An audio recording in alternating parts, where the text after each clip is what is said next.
Good Shabbos, good Shabbos. It is Friday. Oh my gosh, it's already Friday afternoon, about 2:25 here in Los Angeles. Shabbos is coming quickly. I'm planning to be blowing my shofar on the front porch of my house before candle lighting tonight.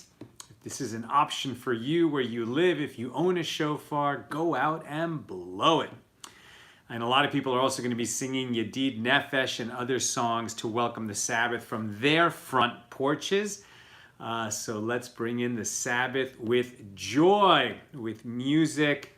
Yes, even in these difficult times, we should make an effort to feel joy. Can you hear me? Does the sound, is it a little different at all? I'm using a microphone today. I've noticed, the sound is okay from my voice carrying to the two phones that I'm using here.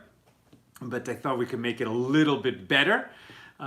So let me know if the sound quality is a little bit improved on Facebook. YouTube is still running with the regular phone. Let's make a l'chaim. Let's make a l'chaim. If you're with me, if you can, let's make a l'chaim so we can make a little bracha and welcome the Sabbath. It's Erev Shabbos, right? It's the time before Shabbos begins. Let's make a bracha. Help us to bring in the Shabbos with some joy. Baruch atah Adonai Eloheinu melech haolam shakol nehir v'divaro. Blessed are you, Lord our God, ruler of the universe, by whose word everything comes into being. We have a really beautiful daf today. I'm very excited to share it with you. Who's in the house? Pauline. Michael is in from Arkansas. Ed is in from New Jersey. Beautiful. James, I see from Indianapolis. Yehudit and Mary from Auburn, New York. And Yehudis, who've been here before. I forget where you are. Yes. Christo's in from Texas. Aloma from Michigan. Are you new, Aloma? I haven't seen your name before, I don't think. Welcome. It's great to have you all here. Beautiful. So, I saw basically a public service announcement within the Jewish community, within the religious Jewish community, from a town on the East Coast. We'll leave it at that. Which said, please, holy brothers and sisters, and really holy brothers, don't be gathering for minyanim. Don't get together to pray in a gathering. I was surprised to see that call now. Isn't the whole Jewish world aware that we should not be gathering right now? It is not safe to do so. And even for the purpose of such a holy and important mitzvah as getting a quorum together of at least 10 men in the Orthodox world to pray together. So even for such a beautiful and valued mitzvah, we don't do it now because it endangers life. People should know better than to have been continuing to try to gather in a minyan. Perhaps people were trying to do it 6 feet apart. The problem with that is human nature, difficult to maintain that distance. And it was interesting to see that today because it relates to what we're studying in our page. We are holding by Shabbos 22. We're in chapter 2. We're still doing the commentaries on the first Mishnah of chapter 2 in Tractate Shabbos on page 22. And we're going to be considering the case of somebody who puts, remember we're studying Hanukkah now, right? We're supposed to be studying the laws of Shabbos, but in a Mishnah which is about what substances, what materials may we use in the wick of the Shabbos lamp. And then we're going to be going to, the next Mishnah is about the oils that we may use in the Shabbos lamp, but we've already actually started that discussion. But as part of that discussion, we extended to Hanukkah and the Hanukkah menorah. And may the materials that are prohibited for use in the Shabbos lamp be used in the Hanukkah lamp, right? So that's how we got over into that conversation. And then we learned some laws of Hanukkah. And in case you're just joining us, materials that are prohibited for the Shabbos lamp are permitted for the Hanukkah lamp because it's a different kind of commandment. right? We're commanded to light the lights of Hanukkah in order to publicize the miracle. We're commanded not to light a light during Shabbos, and we're commanded to enjoy Shabbos, and that's why we light a Shabbos lamp before Shabbos begins.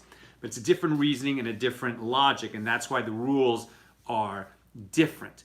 So now that we're studying Hanukkah, we consider the case of, like, what is that mitzvah all about? The commandment to observe Hanukkah is to publicize the miracle that was performed for our ancestors in that time, right? In that season, during the late Second Temple period, when there was an uprising, a guerrilla war, as it were, against the evil Syrian Greeks who tried to root out Judaism from the Jewish people in the Holy Land. We won that battle, and then the miracle was performed that there was only enough oil to light the menorah in the temple. For one day, it lasted for 8. Okay, so now we have an obligation to publicize that miracle by lighting the Hanukkah lights, right? The Hanukkah lights, and we talked about the difference between what the commandment is fulfilled by lighting one light for each household each night of the 8 days. But we discussed yesterday that actually modern Jews are extremely religious. They're the mehadrin, min ha-mehadrin, the most meticulous, the most meticulous among the meticulous of those with religious observance. When it comes to Hanukkah, because we change the number of lights each night and we add a light each night according to Beis Hillel. Okay, so we're following that commandment, we're fulfilling that obligation, and because we're told that the ideal way to publicize the miracle is that people should see it, right? Should see those lights at Hanukkah time, unless it's a time of danger. So ideally you put it outside, right? You put it outside. And we talked about how in Jerusalem, in the old city of Jerusalem, you can see in some of the homes there's a nook right beside the door, and that's a nook to put the menorah in with an open flame, right? So the Hanukkah lights are a flame. You don't fulfill your obligation to publicize the miracle of Hanukkah if you just light an electric lamp. You have to kindle a flame. So here's the question. In the old world, electricity wasn't even an option, right? So you put this menorah outside your door, there's an open flame, and a camel walks by with a load of flax, right? So somebody is taking a load of flax to the marketplace. What does a load of flax looks like? Imagine a load of hay, right? So a load of a harvested and dried plant that is loaded on top of a camel. And, you know, the guy who's the camel owner, flax is not particularly heavy, so he's going to throw as much of that flax on top of the camel as possible so he can transport that load to the market, sell it, and make some money. So the camel is going to be walking down the street with this big burden of flax sticking out on both sides. What happens if the load of flax comes into contact with the open flame of the Hanukkah menorah? That is the question. Who is going to be liable for the damage which ensues from that event when a fire gets started? So in order to understand that, here, and we're actually picking up the end of page 21 of Tractate Shabbos. The end of page 21 is where this discussion is, and then it goes into our page 22. So consider the case of a shopkeeper, of a blacksmith working in his store, an artisan, right? Somebody who is working with metals in his store. Let's say he's beating out a sword, or he's making a candlestick, whatever he's making. He's working with metals, perhaps with iron. He's hammering it out, and a spark goes flying from his hammer, which is hammering the metal, and it flies out of his door, and it lands on something flammable, and it starts a fire outside of his shop. Is he liable, or the person who left a flammable material sitting on the ground outside the store where it could catch flame? Answer: the guy who's hammering the metal. right? The spark flew from his private domain out into the public domain and started a fire there.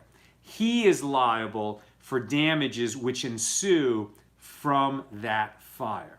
Even if that fire spreads and causes great damage in all kinds of other places, right? He's the one that started the fire by allowing a spark to go flying out of his store and into the public domain. Now consider the case of a camel laden with flax, right? So there's a big flax load on one of these camels, and that camel is walking down the thoroughfare. And to understand this second case that we're going to look at now, you have to imagine, like, Old City Jerusalem, or a marketplace, that you've been to. It doesn't even have to be in the third world. You can imagine a flea market, in any country. But imagine a marketplace, right, where there's just like narrow aisles and there are sellers on both sides, okay? So now if the camel is walking down the aisle and the flax extends far out, outside of the width of the camel itself, and some of that flax, which is extending, to the side of the camel's back, goes into the store where that blacksmith is hammering out a sword, right? So he's making sparks. The sparks are not leaving his premises. The flax, the wide load on the camel's back, extends into his store, into his premises. And now it catches fire, right? And that fire now extends onto the load of flax on the camel's back, and the camel keeps walking, and other stalls in the marketplace catch fire, God forbid. Who's responsible for that? Answer, the camel owner, right?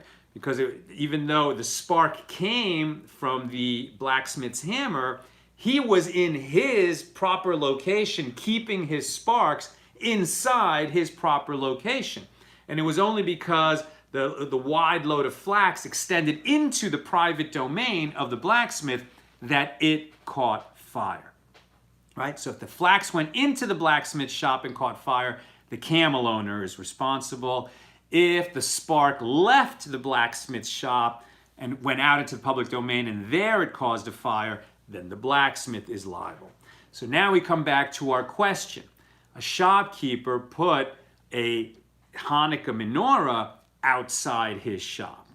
Who is liable when the load of flax on the camel's back comes by and catches fire from that open flame of the Hanukkah menorah?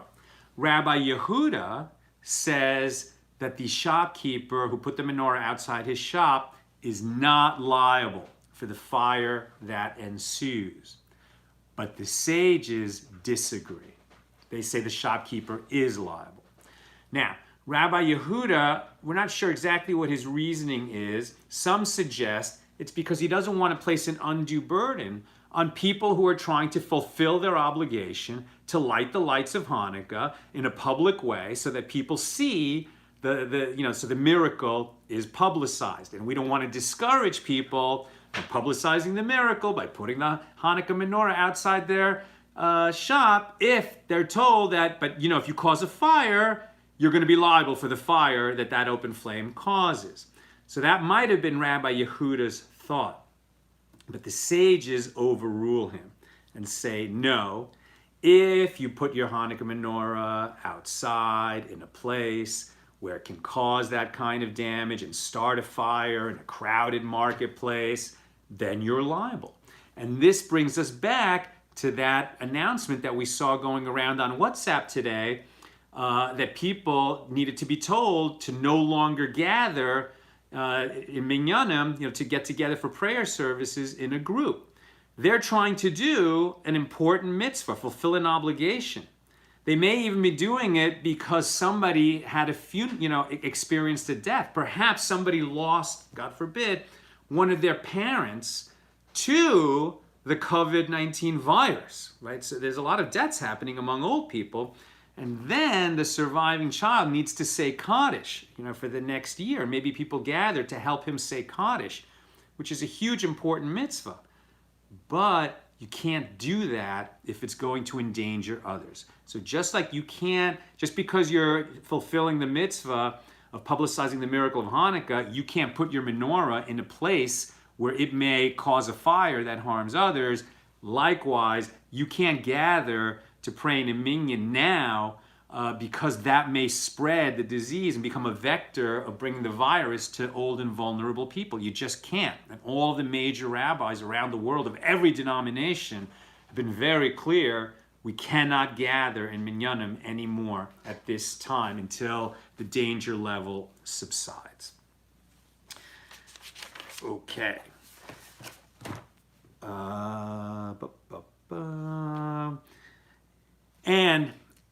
And that's where there's clear cause and effect, right? Now, are we saying that, well, therefore, a camel with flax on his back could walk by anywhere, and so you shouldn't put the Hanukkah menorah outside your door anywhere? And obviously the answer is no, that's not the answer. What the answer is you have to show good judgment. Is it foreseeable? Is it reasonably foreseeable that you could cause damage by putting the Hanukkah menorah in a certain place? That's why those homes, right, in the old city in Jerusalem have those nooks where it's not going to cause a fire because it's recessed, right? Or they put some glass in front of it, so there's an open flame, but it's sheltered from passersby with a piece of glass. That's showing good judgment so that you can both fulfill your obligation and not endanger others. That's required, right? You must show good judgment, not just be a zealot for the mitzvah. Okay, we move on. A few more requirements of the Hanukkah menorah. Another is that you can't place it too high, right? Because one answer to, okay, I don't want to endanger anybody. I want to make sure it's going to be out of the way so that no camel walking by, with a load of flax could start a fire. So I'll put it really high, much higher than any camel with its load would walk by. How high, right? So it could be, I think the answer was given was 20 amos? 20, is it 20 tefachim or 20 amos? Let me just double check that. Because there's a rule that it cannot be too high, and it's the same rule. Oy, where'd it go from me? It cannot be more. I wrote. Oy, now I'm not sure if it's 20. It can't be. There must be 20 hand breadths, but that doesn't seem very high. I'm sorry. I had this and then it just doesn't make sense to me for a moment, and so I'm just double checking.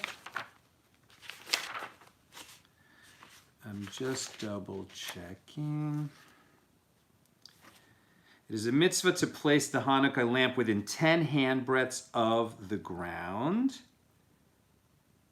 Okay. You want to place it about 20 handbreadths above the ground. You may not place it more than 20 cubits above the ground. Okay, so that's what we're checking. So there's a difference between handbreadths and cubits. Okay, so an amma in Hebrew or a cubit in English, right? So that's about 1.5 feet, about the distance from the elbow to the tip of the finger. You can't place the Hanukkah lamp more than 20 cubits above the ground. Why? Because people don't look up. Right? You want to talk about human nature. The sages understood that most people walk around their lives with their eyes in front of them, and they don't look up. They don't notice the sky. They don't notice the stars. They don't notice the trees. They do not notice what is above them. Right? They're not mindful of their creator in heaven. They don't look up. They don't say thank you. And they walk around with that tunnel vision straight out. So if you were to place the Hanukkah menorah more than 20 cubits above the ground, and that's really quite a bit. I mean, that's about 30 feet above the ground. So then you did not fulfill your obligation because nobody looks up that high. Now, this does not pertain to somebody who lives in an apartment building, and they live on the second or third or fifth or 80th floor. they can put it in their window, that's fine, that's how they fulfill their obligation. But if you have the option to put it lower than 20 cubits above the ground, you must do that. And that law is parallel, similar, analogous to the law of a sukkah, right? Because when we are in a sukkah for the holiday of Sukkot, it cannot be more than 20 cubits high for the same reason. One of the things that distinguishes a sukkah and makes it holy is that its roofing material allows us to see through it. It will not keep water out, and we can see through it and see a little bit of the stars. The roofing material, which is often made out of palm fronds, but it can also be made out of bamboo slats or anything natural that is no longer living, right? It has to be harvested, branches cut from a tree, leaves cut from a tree, etc. And that's called schach, right? And so we want to look up at the schach, we want to see it. That is part of the mitzvah of being in a sukkah, and that's why it cannot be more than 20 cubits high. People will often decorate their sukkah.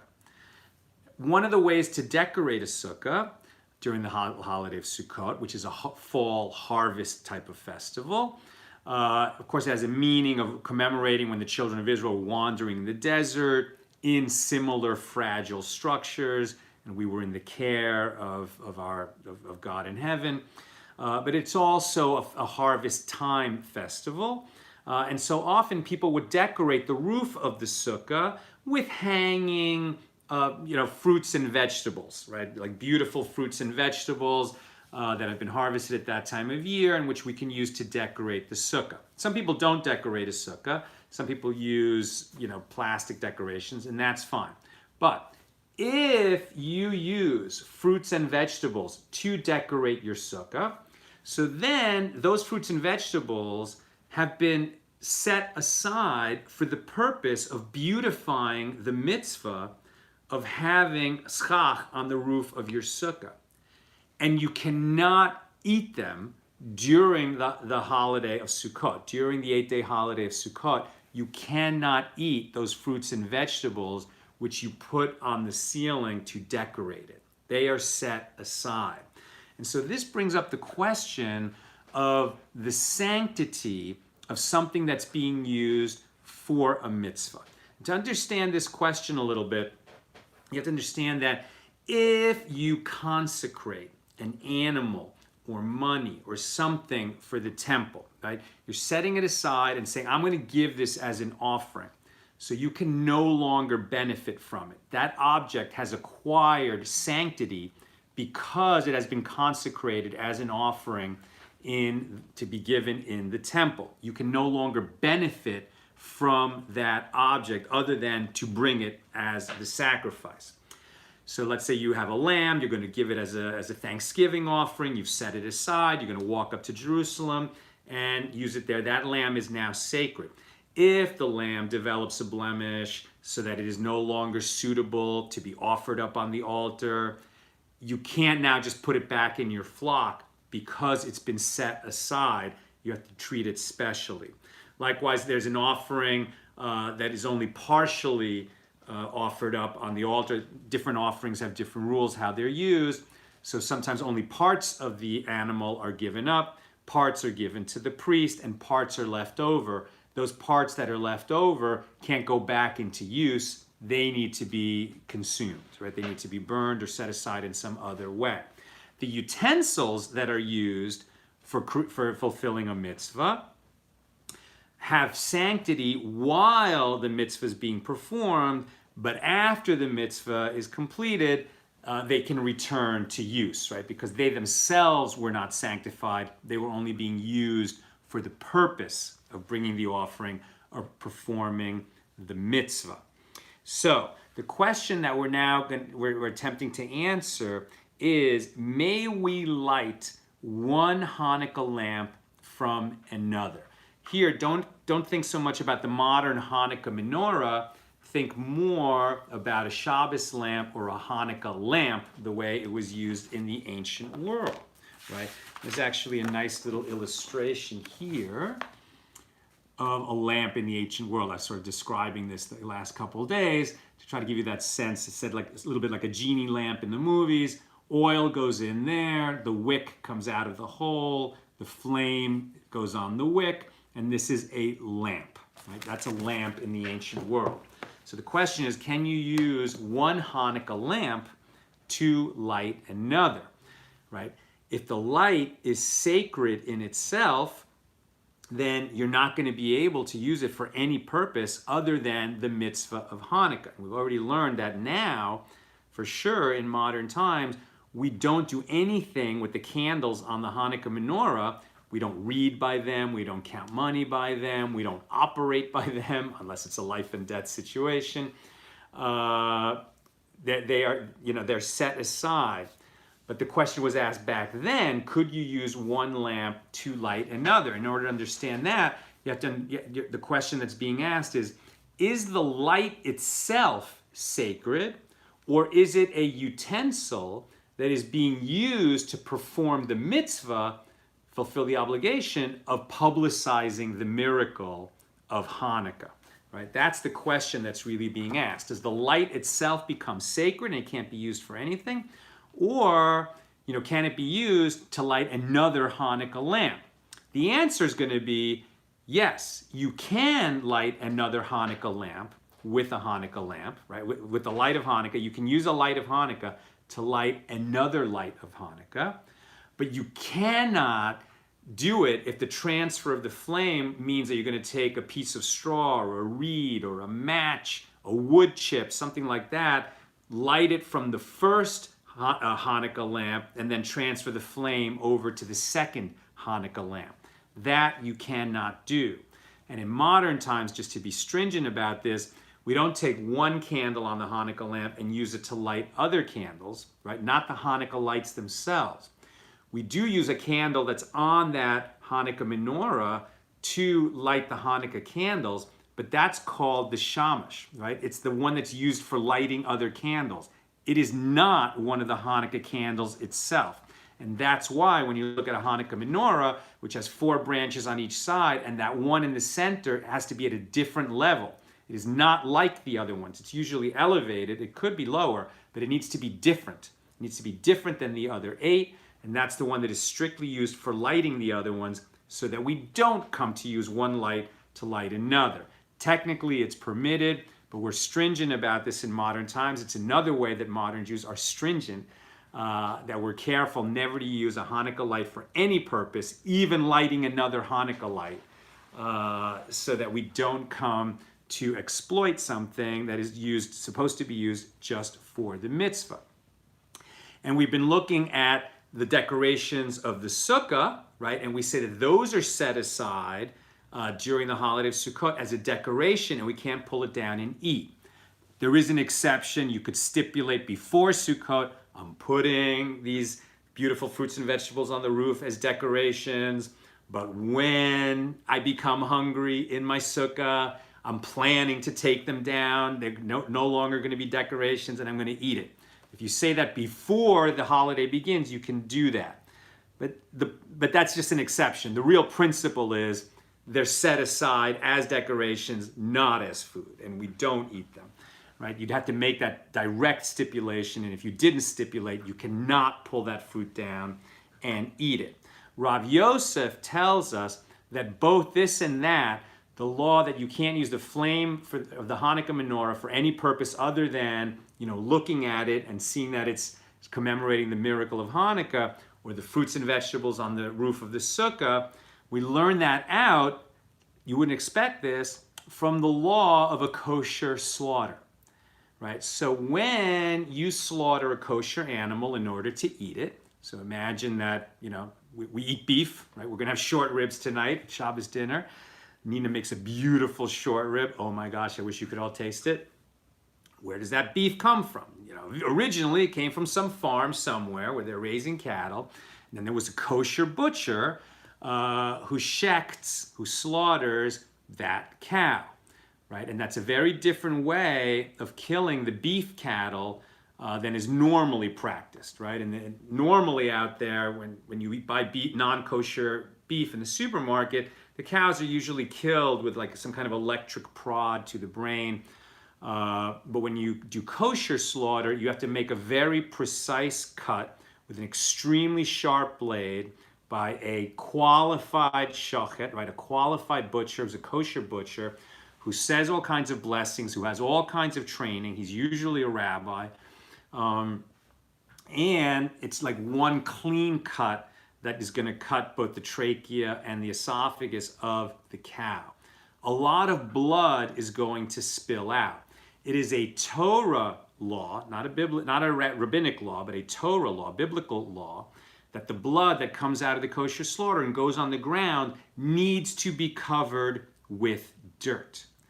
Now, it is a rabbinic decree that when you cover that blood with dirt, which by Torah law you must do, you have to do it with your hand and not with your foot, right?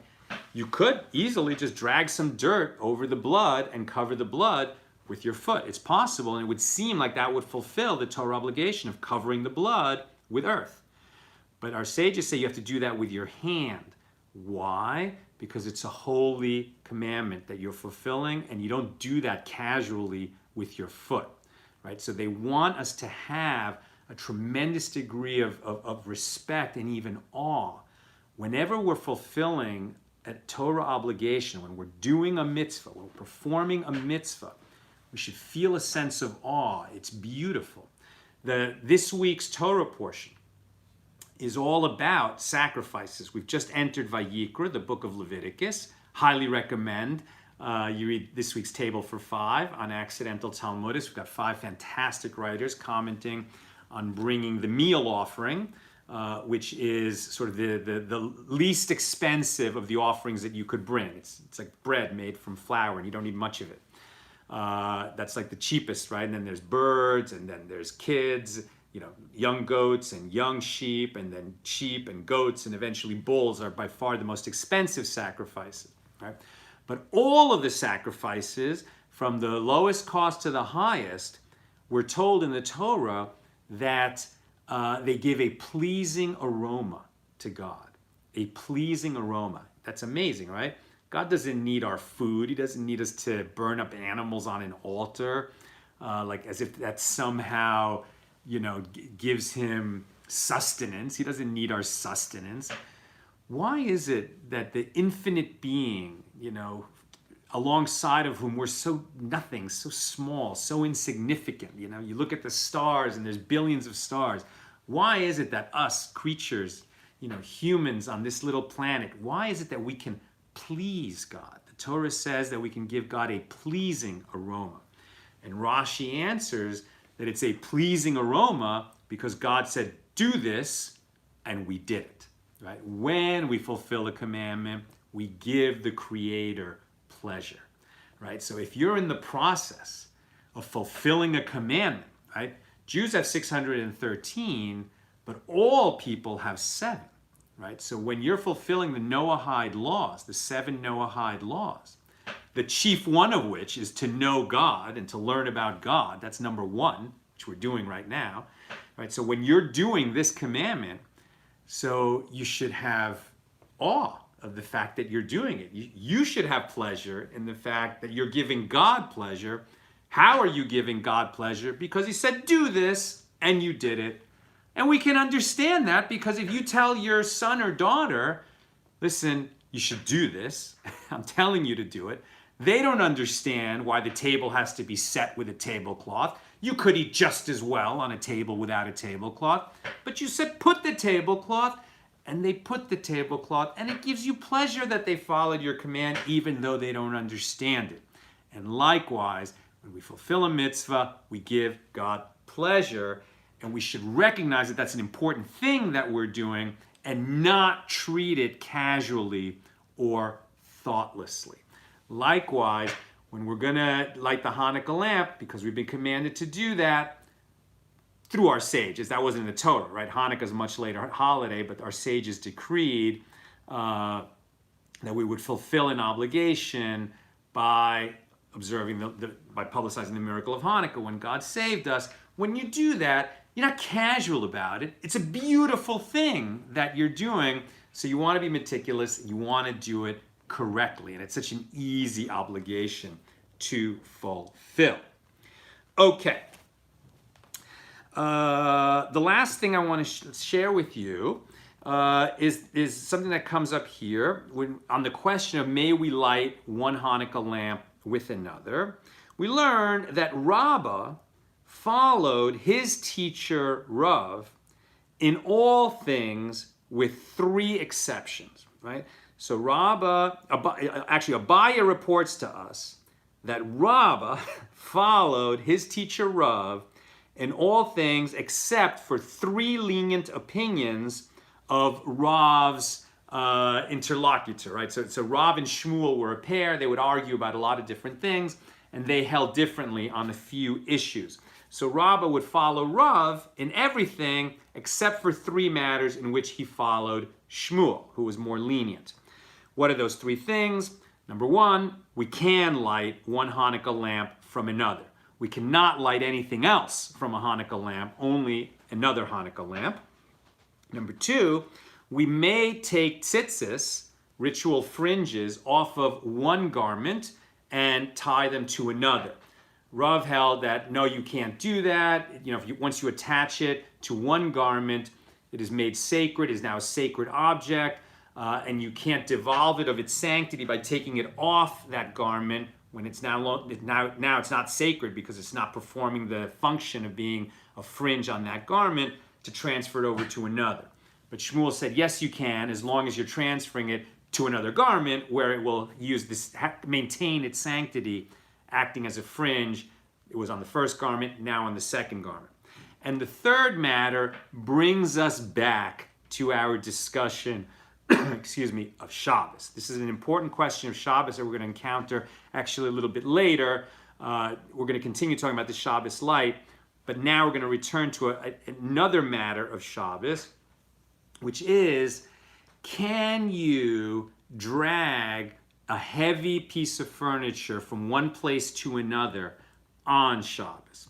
So to understand this question, you should know you're not carrying in the public domain. You're not transferring from the public domain, from the private domain to the public domain. You're simply going to move a table, right? Let's say, extra guests came over, and so you want to move the table, like a few inches to the left so you can add more chairs. In the ancient world, the floor was typically made of dirt. Like only rich people had a stone or a marble floor. So you have a dirt floor. If you drag that heavy table to the left a few inches, it could create a furrow in the ground. The furrow is a prohibited labor, right? Making a furrow is what you do when you're planting seeds on a field on your farm, right? So you can't dig a furrow in order to plant seeds. That's for sure one of the prohibited labors on Shabbos. That's a labor, that's something we do during the working week. We don't do that on Shabbos. So you didn't have an intent to create a furrow. You had an intent to move the table. But it was foreseeable that the furrow could be created. So Rav would follow the opinion of Rabbi Yehuda. Rav would follow the opinion of Rabbi Yehuda, who said you can't move the table because it's obviously foreseeable, it's possible that you'll create a furrow, and if you create that furrow, you'll have come to violate Shabbos. Rabbi Shimon, who is a disputant of Rabbi Yehuda, said you can move the table because your intent was not to create a furrow, it was to move the table. It's possible that a furrow would be created, but that was ancillary to your purpose. And so it's permissible, said Rabbi Shimon, and Shmuel, the disputant of Rav, follows Rabbi Shimon in this matter. Okay, and so Rabbah would part company from Rav on this question and follow Shmuel, who follows Rabbi Shimon, who says you can move the table on Shabbos even though it will create the furrow, because your intention wasn't to create the furrow, it was to move the table, which itself is permitted. The exception to this rule is that if for sure you're going to create a furrow, right? It's not just possible that you'll create a furrow, it's guaranteed that you will create a furrow, then you can't move the table. So you can risk creating a furrow, but you can't create that furrow if you know you're going to create it by moving the table. So you have to think through, just the way we began this class, even though you're fulfilling an obligation, even though you're performing a mitzvah, you have to think it through. Will I endanger others? If there's even a possibility of endangering others, you don't do it. Will I come to violate Shabbos? If it's a possibility of creating the furrow, you can do it. If it's guaranteed you're going to create the furrow, then you cannot do it. And the common thread is thinking it through. Okay, that is what I've got for us today. I will look through the comments in a moment and take questions. Let me just point out, thank you, sanitation workers.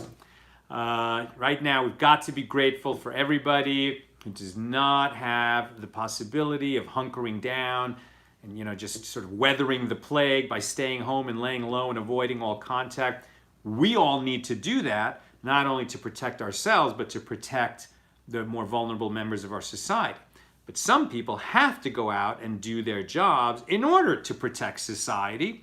And so we're very grateful to sanitation workers, as well as grocery workers, doctors, nurses, etc. Let me know who else we should be grateful for. You can make a nomination for tomorrow night's sign on my head. I think we should keep this going for a while and acknowledge everyone who's out there doing their jobs and thereby keeping us safe, even at risk to themselves. They're in the front lines of battling this plague. And if you appreciate what sanitation workers are doing right now for us, hit that love button. Hit it hard. Hit it over and over again. Give up the love for the sanitation workers who are doing for us right now. Hit that love button, my friends, and let them know that you're grateful. I think Ed is saying that, in some towns in New Jersey, unfortunately, people are still gathering. Hopefully they got the message now. No minyanim, you just can't do it. Sing to God, pray to God, but do it from your porch. What else do we have here? Sandy says, have a good Shabbos. Cecil is in from Bullhead, Arizona. Janet Marlin said, when welding up on a building once, I started a fire. The fire department showed up. I kept welding. Okay. But you were doing good? I didn't quite understand that story. You'll let me know. Obviously, you weren't harming others, I think, or you wouldn't be joking about it. Okay, there's a lot of comments, but I'm not seeing questions. Okay, awesome. All right, my friends. Sending you all big love. May you have a really, really sweet Shabbos. I'm going to be blowing the shofar later from my porch to bring in Shabbos. So why don't I do that right now for you? Let me just be careful. Oh, you guys have been hearing me? Yikes! My microphone came out. Oh, man. Okay. Well, I'm glad you could still hear me. I'm going to have to get a little more practice for using this new microphone. Okay, here we go. This is for you, my holy brothers and sisters.